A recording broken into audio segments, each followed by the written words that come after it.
भारत में अगर वर्ण व्यवस्था ना होती तो शायद वो कभी गुलाम ना हुआ होता।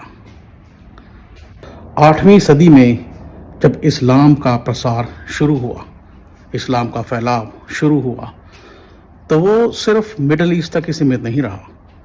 वो उत्तरी अफ्रीका में भी गया और वहाँ से फिर यूरोप में भी फैला। स्पेन, पोर्चुगल और साउथ फ्रांस के कुछ हिस्से इस्लामिस्ट राज्य के अंदर थे, लेकिन वो उन्हें वहाँ से खदेड़ने में कामयाब हुए। वियना जो ऑस्ट्रिया में पड़ता है, उसका भी 2 बार सीज हुआ ऑटोमन्स के द्वारा। पहली बार किंग सुलेमान के द्वारा 1529 में और दूसरी बार मुस्तफ़ा पाशा के द्वारा 1683 में, लेकिन वो भी उन्हें वहाँ से खदेड़ने में कामयाब हुए। 1683 के बाद उन्हें जिन्होंने यूरोप से खदेड़ा, ना वो इंग्लिश थे, ना वो स्पेनिश थे, ना वो पोर्चुगीज़ थे और ना ही वो रोमन थे। वो थे पोलिश। पोलैंड का किंग जॉन सबिस्की III ने उन्हें यूरोप से खदेड़ा।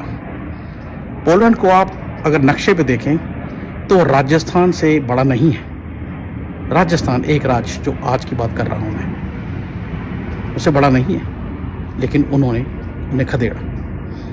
जब एक छोटा सा देश यूरोप का इतनी बड़े साम्राज्य को खदेड़ सकता है, ऑटोमन एम्पायर, तो भारत क्यों नहीं कर पाया?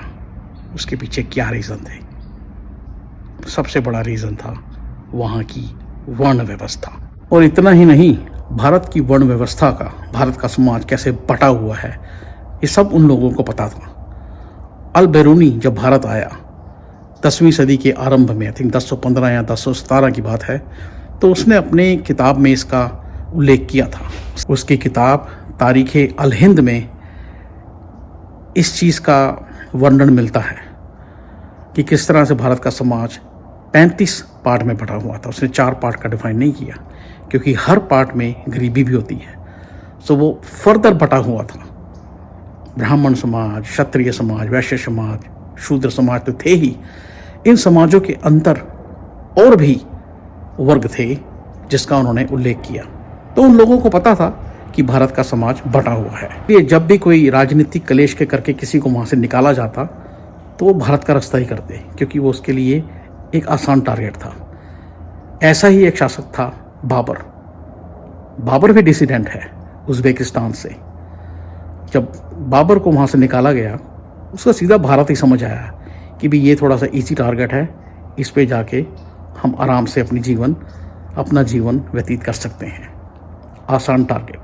आसान टारगेट इसीलिए था क्योंकि भारत में सिर्फ एक ही वर्ग था जिसका कर्तव्य था सारे भारतवासियों के लिए फाइट करना। भारत तब एक पूरा एक कंट्री नहीं थी, लेकिन जो भी था बटा हुआ था।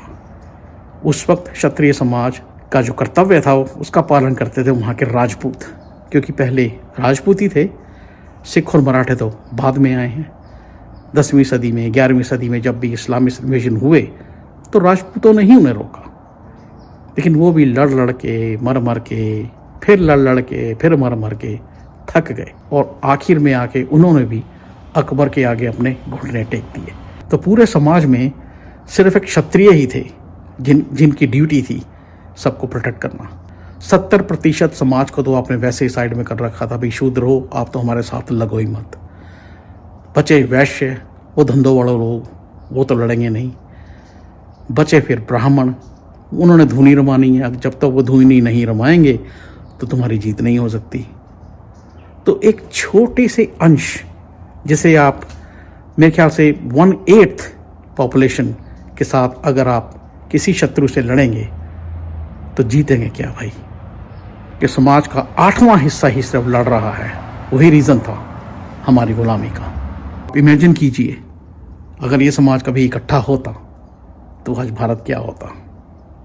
नालंदा विश्वविद्यालय को जब 12वीं सदी में आग लगाई गई, तो जिन्होंने उसमें आग लगाई थी वो इस्लामिस्ट इन्वेडर्स, उनको विद्या की कदर नहीं थी, ना तब थी ना आज है। इमेजिन करके देखें कि नालंदा में हमने क्या खोया। अगर वो संग्रह हमारे पास होता तो आज भारत क्या होता। और वो वर्ण व्यवस्था आज 2023 में भी वैसी ही बरकरार है जैसी पहले थी। सो ये रिजर्वेशन नाम का जो कैंसर आज हमारे गले में पड़ा हुआ है वो उसी की देन है। अगर हमारे समाज में डिस्क्रिमिनेशन ना हो तो रिजर्वेशन और एंटाइटलमेंट्स की कोई ज़रूरत ना पड़े। लोग जो आज गालियाँ देते हैं रिजर्वेशन को, गालियाँ दें अपने समाज को, अपने पटे हुए समाज को, अपनी वर्ण व्यवस्था को, जिसे हम अभी भी उसी शिद्दत के साथ मानते हैं जितना 5000 साल पहले माना करते थे। शुक्रिया।